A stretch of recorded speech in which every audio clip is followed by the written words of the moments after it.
project at Eden's Gate is a doomsday cult run by a manipulative yet captivating leader, Joseph Seed, his two brothers John,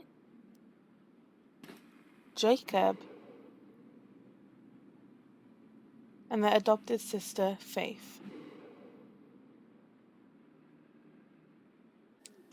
Angels are former civilians or resistance members under the influence of Bliss. They resemble zombies in the way they mindlessly move about and perform menial tasks.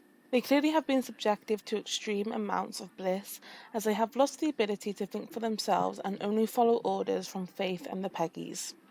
They also have a green vapour emitting from them. They only use melee weapons such as shovels, knives, and rocks from long range.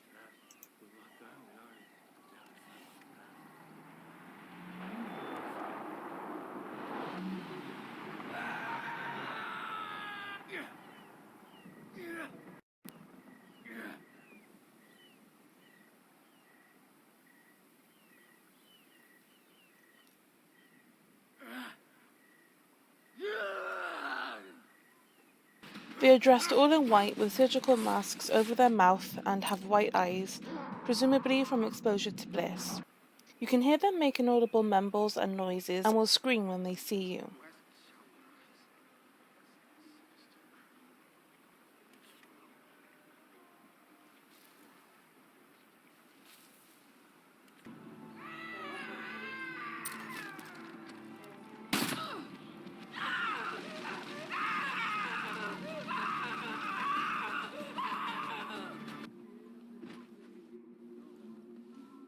You can actually listen to a recording of Faith at the Whistling Beaver Brewery.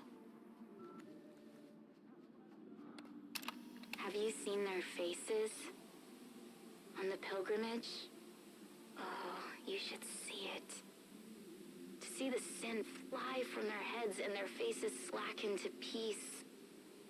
The vanity shaved from their heads, evil taken from their lips. Never to speak a sinful word, any word, again. Gives me life. Every time a bell rings. There's this really interesting note that Faith's chemist wrote about the different forms bliss comes in. Bliss can either be powder or liquid.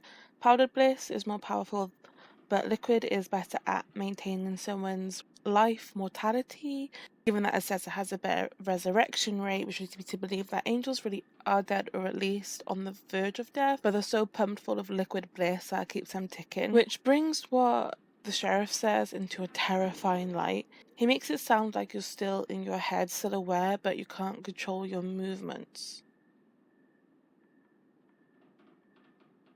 Over here. We need to conserve our meds more.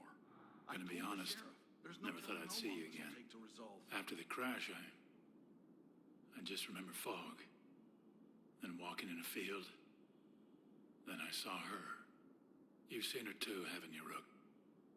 Whatever she says, whatever she promises, it's a lie. Stay away from her, you'll end up just like the Marshal. The Bliss. It makes you forget. Makes you feel free. You just want to stay there forever. But it isn't real. None of it. If Virgil and Tracy hadn't found me, I'd still be out there, swimming in a sea of bliss. A prisoner in my own head. Those two saved my life. So bliss makes you forget, makes you feel free. You want to stay there forever, a prisoner in your own head. Judging by his own experience under the influence of bliss, it doesn't sound inherently bad, but the sounds of it, you're stuck in your head, in a daze, feeling a sense of wonder. Listen to what this bloke says about his experience. We almost lost the outpost there, thank you. I hate that I don't know if the Bliss was a real place or not, and I hate that I want to go back. He wasn't sure if it was real, but he wants to go back. Even though he says he wants to go back, knowing the long-term effects, you definitely would not. By Whitehorse saying you're a prisoner in your own head, you must have some awareness of what's going on, and even though you feel free and happy, and may initially like it, in the end you'll stop liking it, and wish for the effects to stop. And judging by the angels, if you're in contact with it for too long, you become a mindless slave, following any orders you're given. It would be hell to be an angel.